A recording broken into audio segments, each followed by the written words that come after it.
In the last module, we said that source of power is state and culture,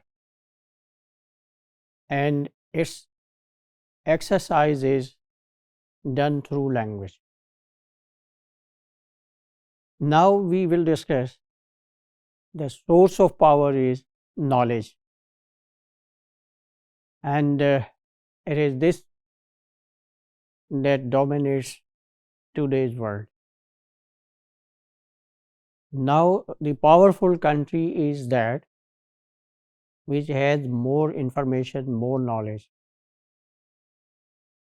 Okay, let's discuss this topic with reference to Chomsky and a French scholar, Foucault, Michael Foucault. I have introduced it in the previous modules. Foucault says knowledge is power. This is, those who know are powerful. The more you know, the more powerful you are. If we face financial problems, for example, you have some financial issue in your organization, where will you go? You will go to the person who has financial knowledge. So that person has power. Chomsky says that there is no philosophy in this simple observation. When Foucault says this, in response to that, Chomsky's observation is that this is something very ordinary, common. Everybody knows that knowledge has power. He adds to this, he adds to the point of view of Foucault that every knowledge is not equal in power. I admit that knowledge has power, but every knowledge has not equal power. This is Chomsky's point of view. Knowledge is powerful, he says, if the person who has knowledge is powerful. Now again, for him, power does not lie with knowledge, rather with the knower, the person who knows. So knowledge actually gets power from the individual who knows. The real power lies in the powerful position of the knowers. Their opinion holds, their opinion is recognized, accepted, welcomed, respected, and they define things to attain their petty personal benefits. Now, the other thing that is added to Foucault's point of view by Chomsky is that this power of knowledge is used for personal interests. Exactly, knowledge of dominant culture is powerful because it is in hands of the powerful,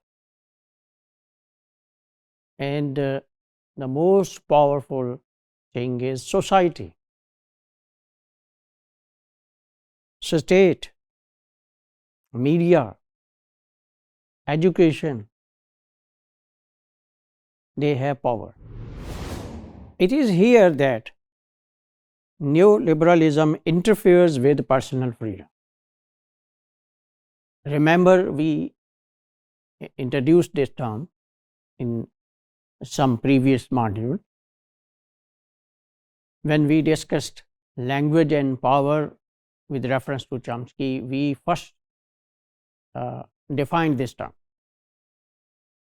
Now, this point of view that is being discussed now, Chomsky says that here neoliberalism interferes with personal freedom. Language is used to generalize values. Values, whose values? Values of dominant culture. The culture that is supported by the state, that state wants to promote. People believe these values without any question about their truth or benefits. So these are the values which are accepted without any investigation regarding their status of truth. Gender norms are also spread like this. Now, dominant culture society is powerful. Its values are accepted without question. Gender is also part of this dominant culture. So, whatever this culture wants to promote about gender, that would also be accepted without question. People are forced to follow societal norms of gender. But in democracies, people can challenge discriminatory norms. If the norms which are being imposed, if they create difference, they create discrimination, in true democracies, people have right to challenge that. So here, the state power is not absolute. Neoliberal states, we can conclude, they use language power to promote the culture they like. Sexual relations are also regulated by the cultural preference of the state. So when we use language to promote the dominant culture, the state promotes it through language.